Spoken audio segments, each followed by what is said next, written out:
రూపంలో ఉన్న పరమాత్మ స్వరూపుడు. భగవంతుని చూడాలంటే రూపంలోనే చూడాలి. అందుకే నేను ఆ పాటలు రాసిన, శరీరమే నీ రూపమట, చెంచలమే నీ నటన ఎట. ఇప్పుడు ఎంత భాష అయిపోయిందో.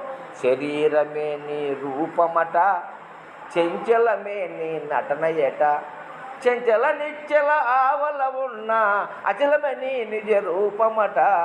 శివుడా స్వామి నీ పేరు, కేశవుడా స్వామి నీ పేరు, శివకేశవులు ఒకటని తెలియక పొరబడి తిని ఇన్నాళ్ళు.